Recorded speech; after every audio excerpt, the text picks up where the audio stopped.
What's good, YouTube? Appreciate you guys for tapping in with me, of course. Make sure you like, comment, subscribe to the video, share with your people. Share this with somebody that you feel really needs to get this message. And if you're new to the channel, name is Uncle Knaxkz. All I pretty much do is just kind of react to certain videos, especially with people that I feel like kind of resonates with me. And just overall, just figuring out certain personal development tactics, going over social dynamics, certain political issues. Although I'm not a genius when it comes to the political space, of course, but things that I believe that we need to make sure that we're talking about so that we provide better awareness so that we can, create a better tomorrow, of course. So today we're going to go ahead and react to this lady. She's 34, jobless and single, you know, as a lot of us pretty much are. Not all of us, but some of us are kind of going through the turbulent flows of this society with, the rise of cost of living and lack of job opportunities. People are losing their jobs due to like AI and other external factors that we really have no control over, and figuring out solutions exactly how we're able to navigate through this new environment. But let's go ahead and start the video and see what the black sister got to say. If you count the past 2 years, I've been unemployed for an entire year. And I've been single for 6 years. And I spend Wow, six about years. 6 out of 7 days a week completely alone. Looking around at my life, I'm like, am I a loser? Now, loserdom is pretty subjective. Loserdom?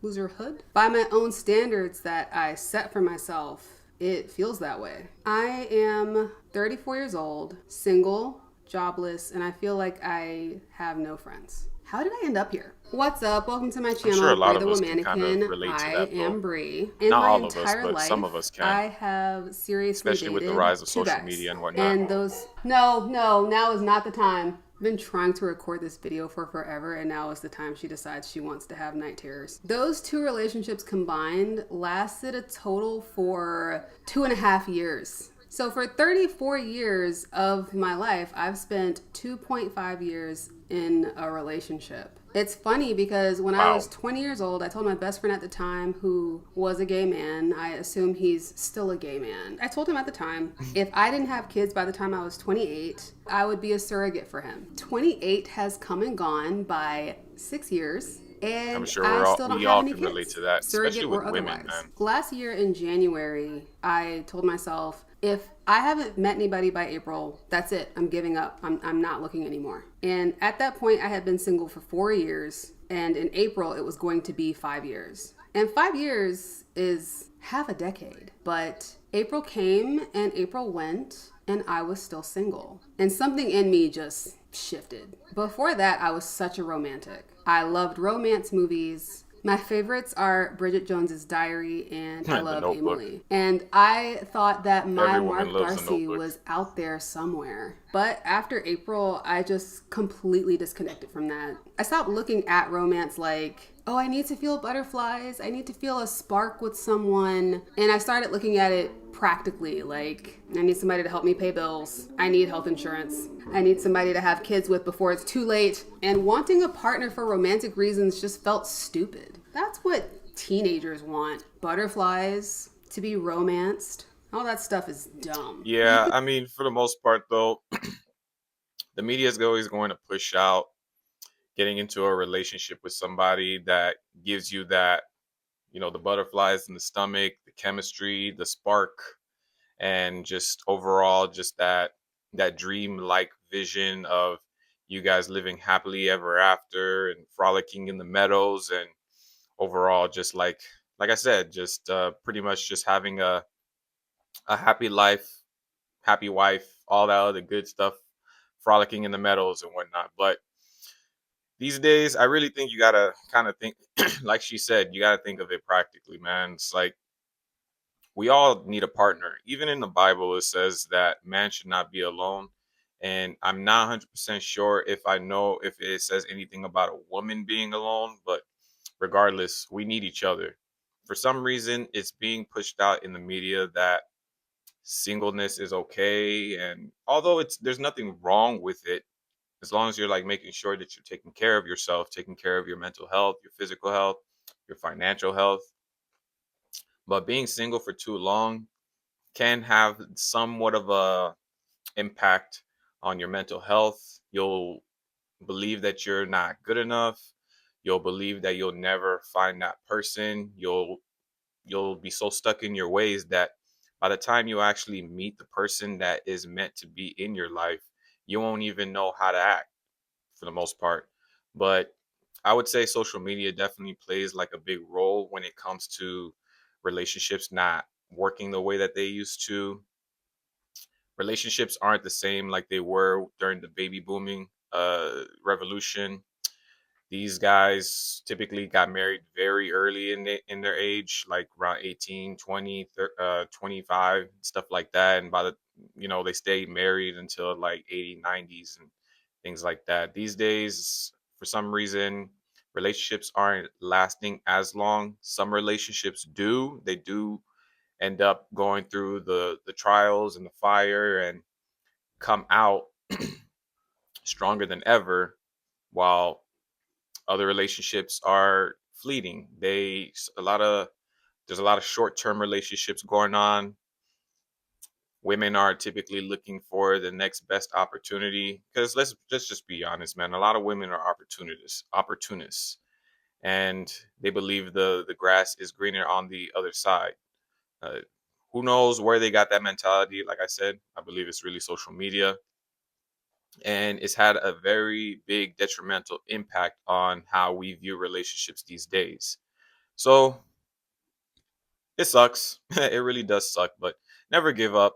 Never give up on yourself. Never believe that you won't find that person. All it takes is just making sure that you believe in yourself and keep pushing forward. There's always somebody, I mean, with billions of people on this planet, there's always someone for somebody. Real talk. Say that I sound jaded, and you'd be right. I was so confused because guys would be interested in me at first, and then they would romantically ghost me. They'd start treating me like I was just an acquaintance. Romantically And ghost you. sometimes I would ask them directly, like, hey, what happened? And they would never tell me. I am neurodivergent. I have ADHD. And one of the things that means is that I don't always pick up on social cues, and I need things stated directly. So there was a guy that I liked At least for she's a year. aware. He was in a relationship at first, so I just had a crush on him from like afar. And then suddenly he was hanging around me a lot. He was trying to come over. He wanted to go places I was going. Everything just He was kind of very seemed so clingy. sudden. You And never we want met to be up at a clingy with party. women. And because we weren't dating, I danced with another guy. And he completely stopped talking to me after that happened. And I asked him directly Oh multiple my gosh. times, what happened? And his response was, I don't know what you're talking about. Yeah, so he gaslit me, which is always fun. Years later, I learned that No, guys yeah. don't like when they're interested in you and you dance with another guy, but I didn't know because for me, technically, we weren't dating. And I had a lot of guy friends at that time. So I thought we were just hanging out. And I incorrectly assumed that Oh if he no. were interested Let's in stop it me, he right would have there. just Talking about that, you got a lot of guy friends. Never date a woman that has a lot of guy friends. They're just male orbiters. They are just waiting for the chance to pounce at a chance for when the woman is feeling vulnerable so that they can just slither in, take their chance with that woman and, get in them pants. Not always get in the pants. Sometimes they just want to actually get the woman herself, but never ever ever ever ever ever in your life date a woman that has a lot of guy friends. And it doesn't take a rocket scientist to understand why they should not date a woman that has a lot of guy friends.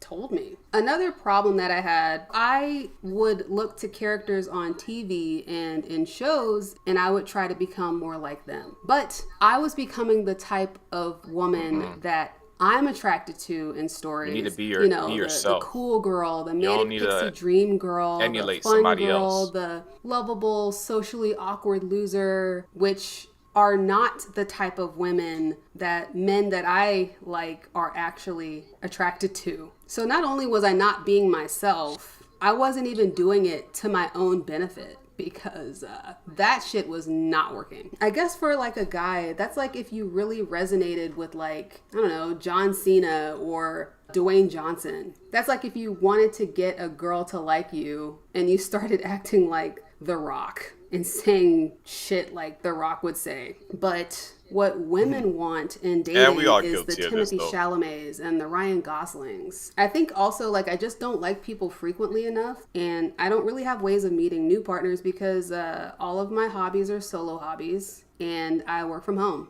My pond is very small. Even if I met someone tomorrow, I'd want to date them for a year She's keeping it before, at real least though, before you know. getting married. And then I'd want to be married for a year at least before getting pregnant. And then I'd have to be pregnant for 9 months. So the earliest I could have a child would be at 37 years old. That is old. And that's if I met someone tomorrow.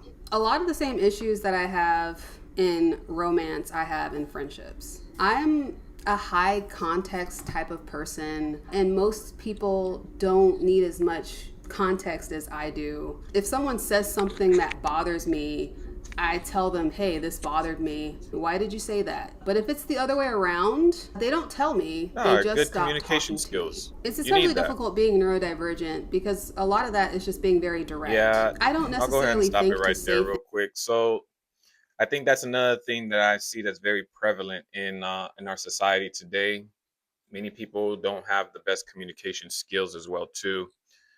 Most people are scared to hurt other people's feelings, and instead of actually owning up and saying exactly the reason why they don't want to talk to the person anymore, they just ghost them. That's a very prevalent thing these days. People ghost randomly. You could be talking to them for a month, 2 months, 3 months, and because we just fear of the backlash or reaction from the other person, we typically just kind of ghost them so that we don't have to deal with it at all. You know, we don't ever want to confront the issue head on, and that's a pivotal. That's like one of the most important things that you need to make sure that you know how to do when you're in a relationship is understanding how to communicate to your partner about the things that you like and the things that you don't like. And unfortunately, you know, if you really love the person that much, if you're really feeling that person that much, obviously you're gonna change certain aspects of yourself that helps to maintain the relationship. I mean, obviously, if you have like extremely bad habits that's very just detrimental to the relationship, then you have to restructure, you know? I'm not saying that you need to change yourself completely just so that you can keep a person, but there's just some things that are just non-negotiables over, you know, going through people's boundaries. If you got a drinking habit, I mean, that's a big issue. If you got poor money habits and stuff like that, like things like that, like you can fix that. You know, you can mend that.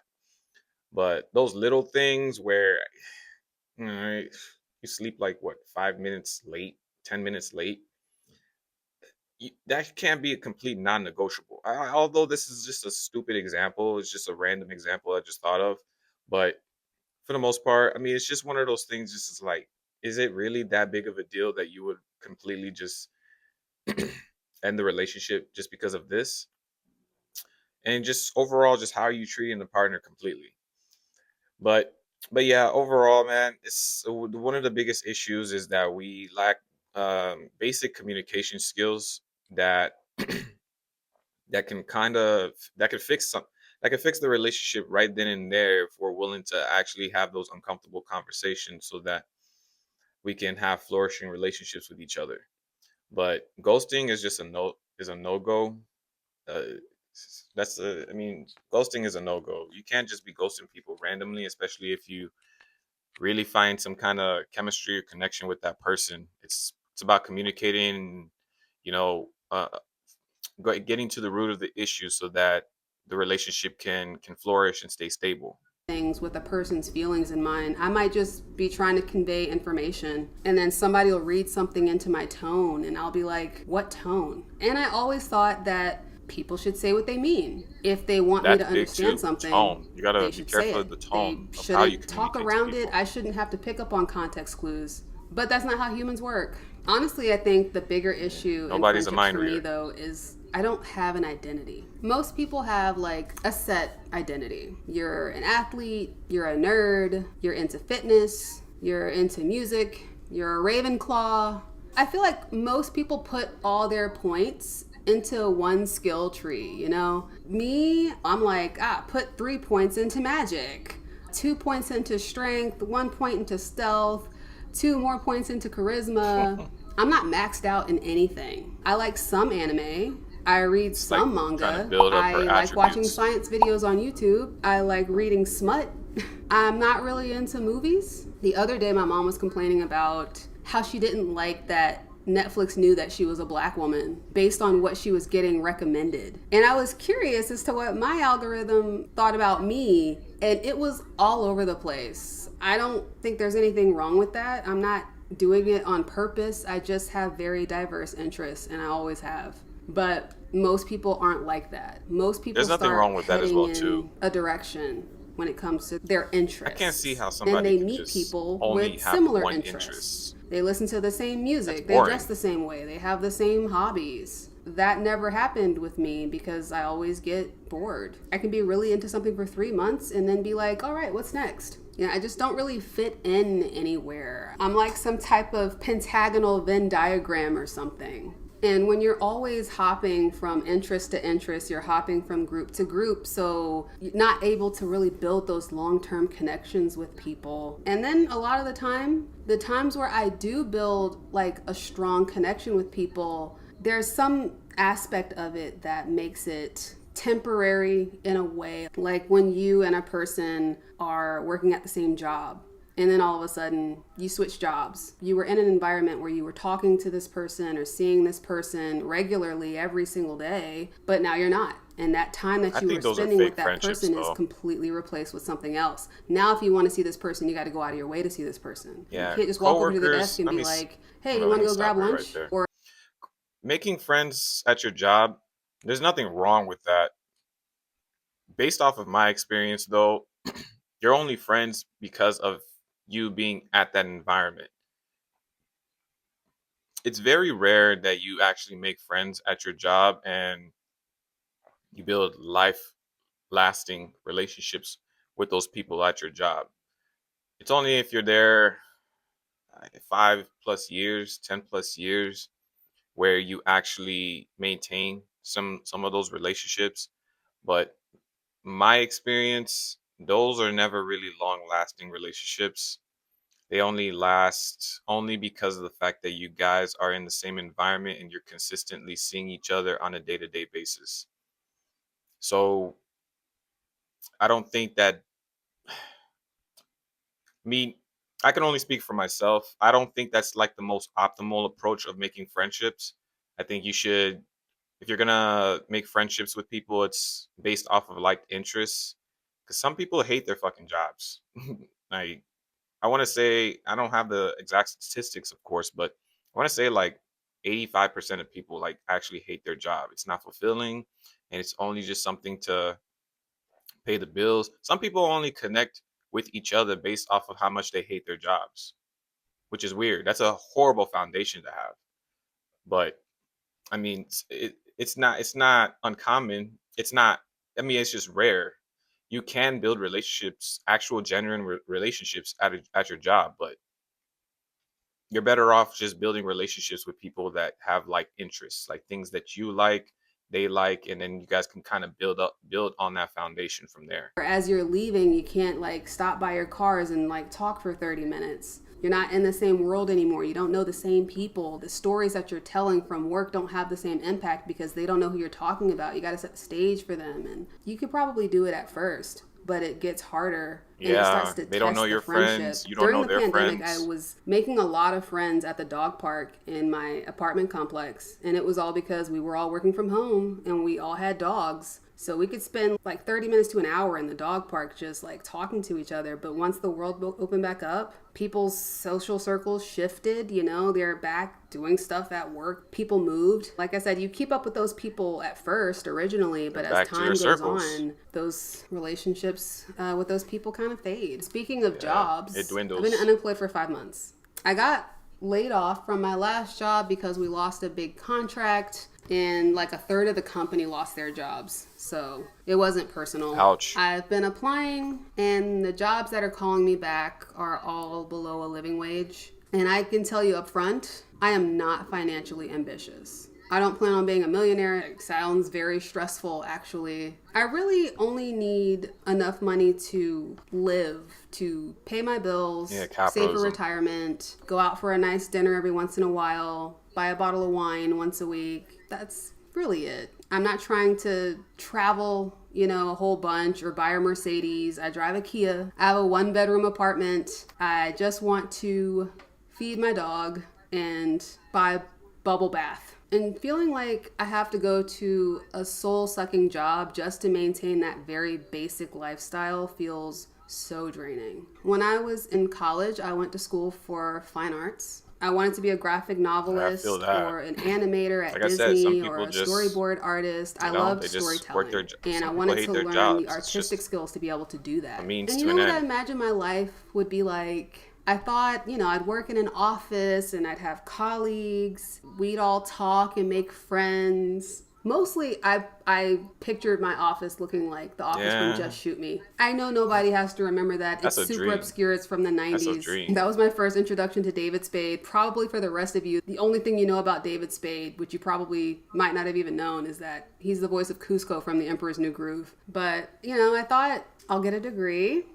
I'll get a good paying job.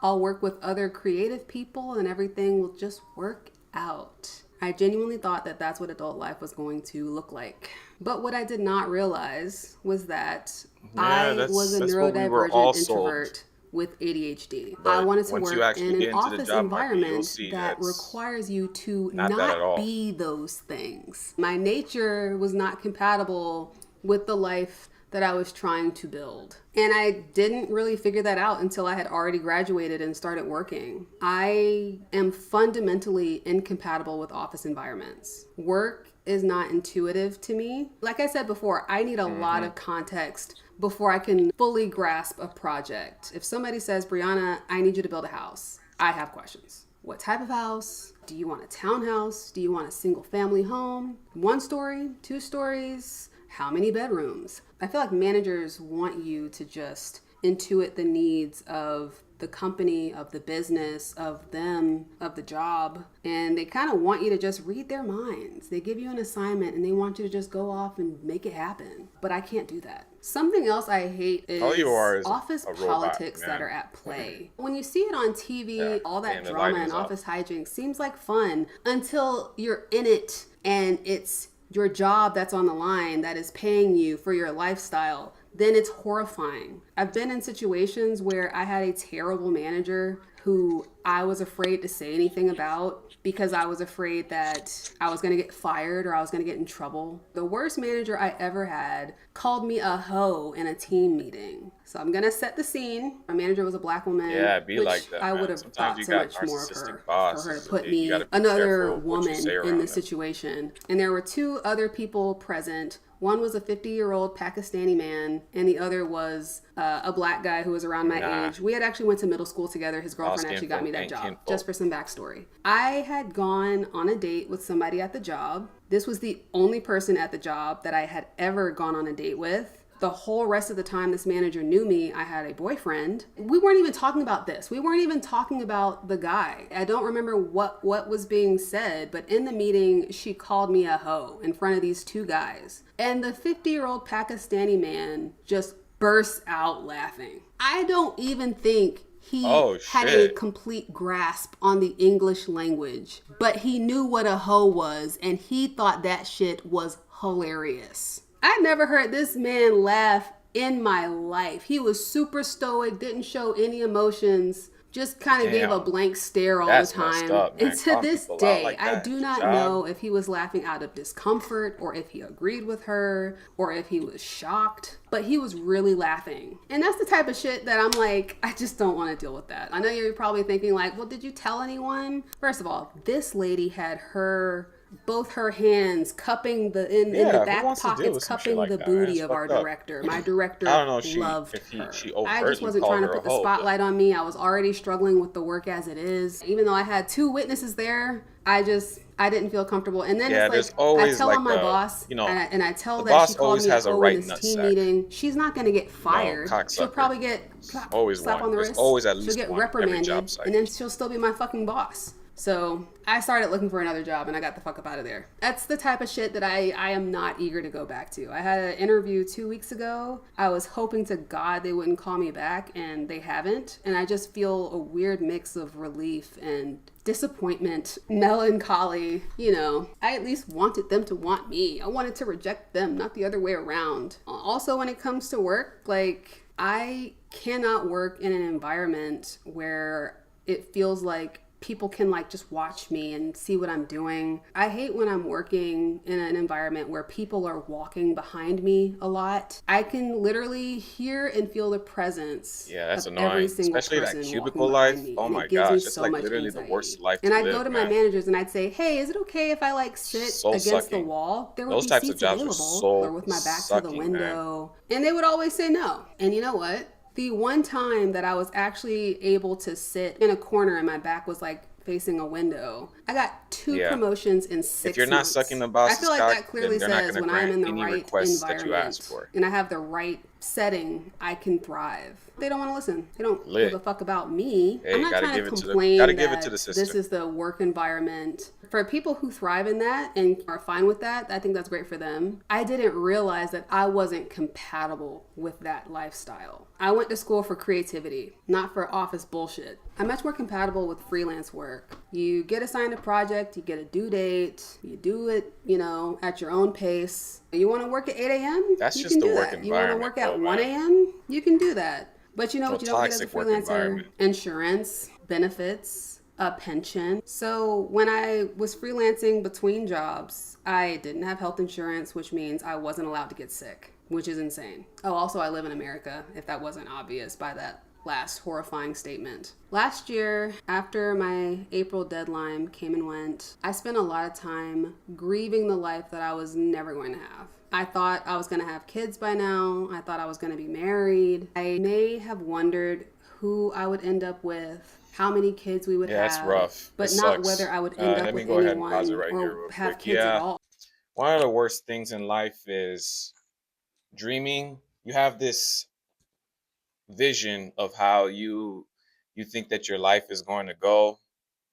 Come to find out, once you reach a certain age, none of the things that you had envisioned comes true. It's like that's one of the worst things in life, man. I mean, that's why you see a lot of older people bitter about the life that they lived, a lot of regrets, wish that they would have done the things that they were too afraid to do when they were much younger. And it sucks. It really does suck at the end of the day. That's why you got to have certain standards set. You can't have these super high standards on where you're going to be traveling to every single different country within a year. You're gonna have vacations 8 times a year. You gotta have like realistic standards. You gotta have somewhat of a practical mindset.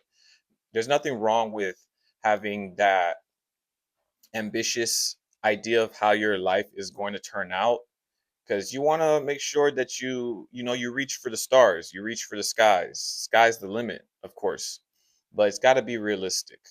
It's got to be realistic. Not everybody's going to be a millionaire in their lifetime. Not everyone damn sure ain't going to be no damn billionaire in this lifetime, but you got to understand, hey, this is where I'm at right now. Let me take certain steps for me to be able to live the life that I really want to live. Let me figure out exactly, let me map out a plan on how I'm able to be able to live that life one of these days, and figure out the ways for me to be able to get there. How do I find that destination point? How do I fix this said issue I'm dealing with today? And the thing is, it's soul crushing when you plan out all these things that you want to do out in life and they just never come to fruition. It really sucks. It really, really sucks. So that's why it's very important to set certain standards, like set certain goals that you know are attainable. It's not an issue at all. Like, it's okay to have those big dreams and big goals that you want to achieve, so that you can really, push. You want to be able to push yourself to be able to reach those said goals. It's just making sure that you have a practical mindset about it, so that when you get into, older age and you become elderly, and your health is declining, that by that time, you won't be bitter. You won't have a life full of regrets. At least you were able to achieve the things that you said that you were going to achieve, or at least like maybe 90 to 95% of them. You feel me? So yeah, let's go ahead and continue with the video. At 34, you're supposed to be building a family Yeah, and solidifying it's not too plans late for for your her though. She's a future, very not beautiful woman, getting let very go beautiful from an sister, entry level writing job that you've only been at for a and she year, can do rapidly IVF. cannibalizing my savings just to stay afloat. The really fucked up part is I just want somebody to confirm that I'm never gonna have the things that I want and that I should just give up hoping for them. Like, I've been thinking I'd love for my dog to have a companion. But I'm like, well, I don't want to get another dog. I What if don't I think meet she should give somebody and up. they already have a dog? You Then can we'd have three always dogs. adopt if you Plus, want I have kids. two cats. And then if we have kids, that'll be too much. I want somebody to say, Brianna, you're never going to find a partner. You'll never have kids. This is your life. Because at least then I could do something about that. I could just move on. I could get another dog. People tell me, like, Brianna, you have an apartment, you have a car, be grateful. Some people don't even have that. And I'm like, by my own standards, the very least I could do is have an apartment and a She's a car. gorgeous I'm woman. 34 I years don't old. I see should how not be living with my she ain't got no parents. I don't boyfriend have the big or things in husband, life. whatever. I struggle with loneliness and lack of friendship. I don't have kids. I don't want to be pat on the back for doing what I consider is the bare I minimum. And think we that's not all to put do. anybody I down mean, that we are is living that humans. We life, but Here, let me that stop was the right standard here. that I set for myself. Everyone is going to struggle with some level of loneliness. Even an introvert. I'm an introvert. Every once in a while, I struggle with loneliness as well too. If if you pain pain is telling is your body telling you like something that's going on right now hurts, obviously, but something needs to change. Pain is an indicator that you need to change something about your life, whether it's depression, whether it's anxiety. All these are just indicators of, okay, I need to make some big change in my life, so let me go ahead and act and figure out some way so that I can avoid this pain in the future. So with her, it's all about just getting into certain environments where she's able to connect with people better. She has a dog. She said that she went to the dog park and she made some friends right there. I mean, yeah, when the pandemic ended, yeah, a lot of people typically kind of went back into their social circles, but it doesn't necessarily mean you can't over time just reach out to people and see if you can maintain those connections. Of course, obviously, if it's not reciprocated, then you walk away. People are just like that, like they're set in their ways. They don't want to make new friends, and that's just how some people are at the end of the day. But it's really just like positioning yourself in certain environments where you're going to be able to connect with people better. But yeah, so I don't think she should give up. I mean, she's a very gorgeous black woman. Actually, let me take that back. She's not just a gorgeous black woman. She's just a gorgeous woman. Period. I don't think she should give up on that dream though. Self. But ultimately, that's not productive, right? It's not a productive way of thinking. I have to stop moping about it. And when I'm finally done grieving a life that I may never have, I have to strategize to go back to the drawing board and rethink my whole future trajectory. And I need to accept that I might not have kids and that I may never get married. That just may be my life, and I have to be okay with that. When I first started working on this video, it was really a story about grief, about how I was so set on living this life I that don't think she never won't ever happened. get And I was married. lamenting that. Now that I've I wouldn't say realized that that she I won't ever am have fundamentally kids. incompatible with some of 34 the is still things young. that you need to attain the goals that I had, that there's no amount of Amazon gift cards or end of the year bonuses or unlimited PTO that's going to make up for the fact that I hate office politics. Today, I was sitting in the Taco Bell parking lot eating a burrito, and I just sat there thinking, is this the life people want? Eating a burrito and not Yeah. have to answer to Corporate anyone, America not is having to worry shit, about bro. picking up the kids, not having a At least partner in the messaging environments me I work like, in. bitch, where you at? Shit. Am I supposed to like this? I've been sitting with it, and I think the reality is, I don't know. I don't think I ever considered my life without those things. So I never really stopped to think if I could be happy without them. You know, I feel like a soldier who was trained for combat. I was prepared for all these struggles that came along with marriage, with having children. Now I feel like a combat soldier who has just been told that I've been relieved of duty before even starting the tour and that I'm never going to see combat. And I'm like, okay, well, what do I do now? It almost makes me feel like I'm going to perpetually be living like I'm in my 20s while still actually aging. And I don't mean in the fun Time to go way. back to the I drawing mean board. all the stability that is supposed to come with age, like making more money, having security. You know, right now my grandmother is 72. She had a couple of episodes that left her practically immobile. Not too long ago, she fell and broke her leg. And the family came together. You know, all 10 of us, kids and grandkids, we rallied. We talked about all the steps we needed to take to make sure that she was healing properly and that she was properly assisted. We were working in shifts and planning everything out. And the reality is, if I never have kids, this will not be That's dope, happening yo. for That's me. dope. There will be no people coming to rally around me. No children and grandchildren saying, don't worry, mom, we'll take care of you. I only have one close sibling, my little brother. He's 16 years younger than me. So I don't know if I'm going to I mean, she's have got nieces brothers and and nephews to sisters. help me either, depending on when he has She's an kids, auntie. I'm when sure that or they got. if. I'm What sure if that I'm they not got her back. financially stable because I never found a career? Then I won't have money to put myself in a home or hire a nurse. It's kind of scary, the idea of aging alone. And I think warrants a video in and of itself. But Okay, I hold up. Let me have to go ahead take and these stop. Let me steps stop you right here. now and be Okay. like, So what I'm kind of gathering from her is, it seems like this. It's starting to get a little negative, pessimistic, and it's not wrong for you to have these questions about how your life is going to turn out, especially when you don't really have kids and you don't understand exactly if you're going to be financially stable in the next couple years or how the job market is going to be, all these different factors. I mean, it's it's not uncommon, of course, but I don't think that you should really be thinking in that sense. You feel me? It's like try to think a little bit more positively. Try not to be too pessimistic. It's funny. I'm kind of contradicting myself in a sense. It's like, yeah, you gotta set certain standards and have a practical mindset, but try to think a little bit more positively, man. It's like maybe you'll have friends, or maybe you can be around people that have kids, gain relationships, build connections with them, or even maintain those connections with them, and maybe their kids might be able to be there for you one of these days.